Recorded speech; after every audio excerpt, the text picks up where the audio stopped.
Is there a secret, ulterior motive behind the emergency move that the Federal Reserve just made? Michael Snyder reports, "We aren't supposed to question anything that the Federal Reserve does. We're just supposed to quietly accept their decisions and move on. Sadly, most Americans don't even realize that the Federal Reserve has far more power over the economy than anyone else does.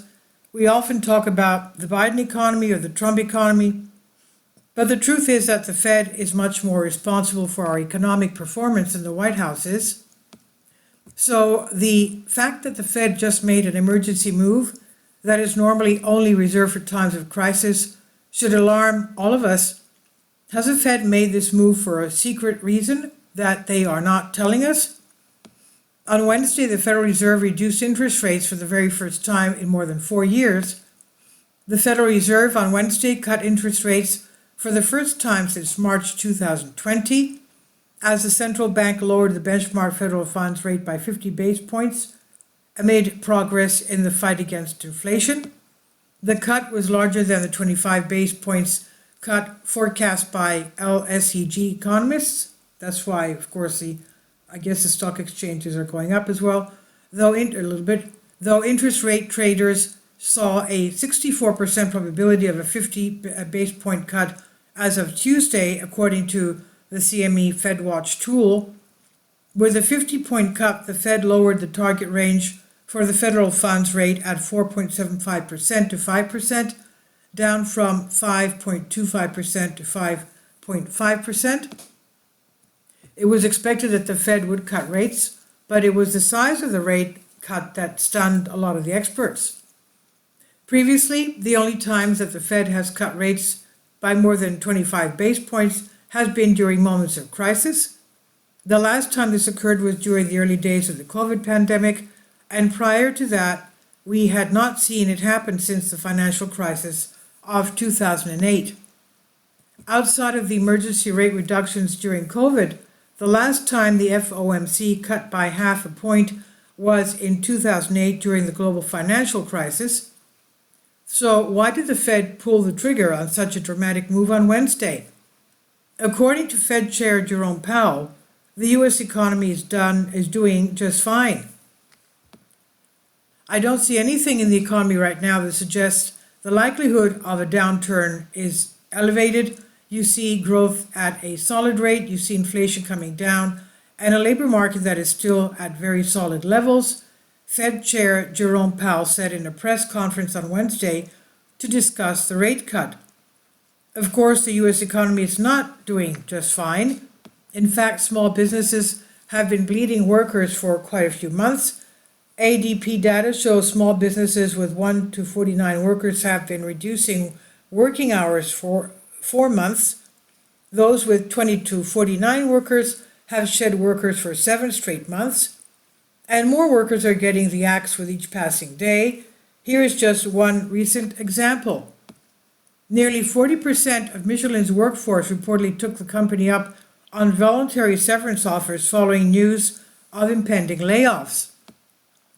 Sources familiar with the situation told the Gazette that the company was planning to downsize only 80 positions, or about 21.6% of its workforce. Instead, about 38% of the workforce decided to accept the voluntary severance. According to the summary of benefits provided to the Gazette, Michelin plans on reducing production by 50%, transitioning to a 5-day working schedule.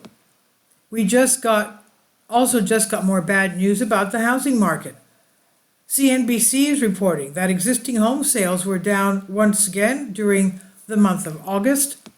Sales of previously owned homes fell 2.5% in August from July to a seasonally adjusted annualized rate of 3.86 million units, according to the National Association of Realtors. That is slightly lower than what analysts expected. Sales were 4.2% lower than August 2023. It marks 3 straight months of sales below the 4 million mark annualized. The housing market has been in a depressed state for a long time, and so is this rate cut will definitely help. But I don't think that this is why the Fed decided to cut rates.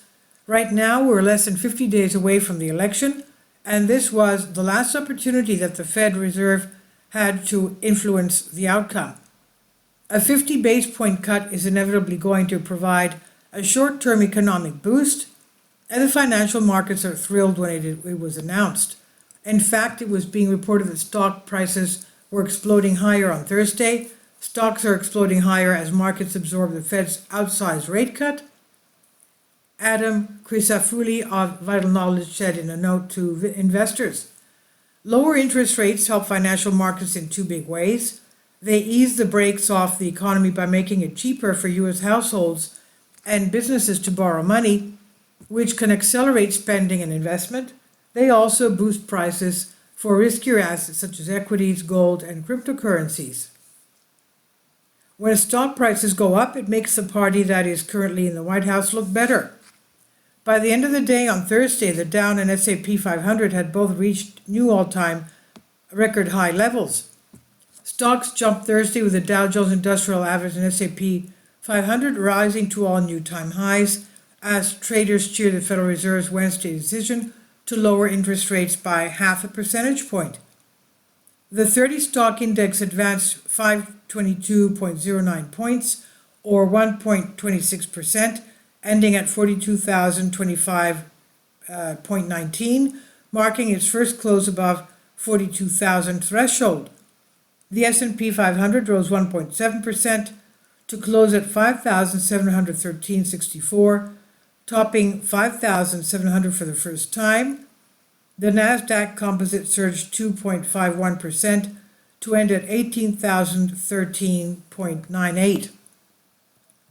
Of course, the Fed insists that cutting rates by 50 basis points had nothing to do with the election, but don't let Fed officials fool you. They know that a rate cut of this magnitude would cause stock prices to surge, and they waited until just the perfect moment to pull the trigger.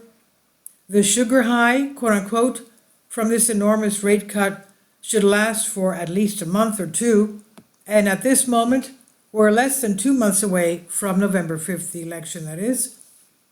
We are supposed to believe that this is just a coincidence, but I'm not buying it, and neither should you. And this is on the Economic Collapse blog by Michael Snyder. Please leave your comments. Thank you for your support.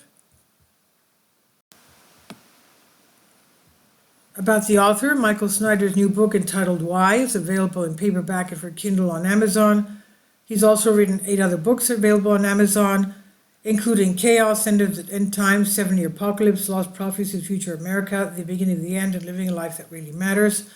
When you purchase any of Michael's books, you help to support the work that he's doing. You can also get his articles by email as soon as he publishes them by subscribing to his Substack newsletter. Michael has published thousands of articles on the Economic Collapse blog, End of the American Dream, and The Most Important News, and he always freely and happily allows others to republish those articles on their own websites.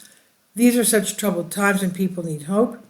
John 3:16 tells us about the hope that God has given us through Jesus Christ.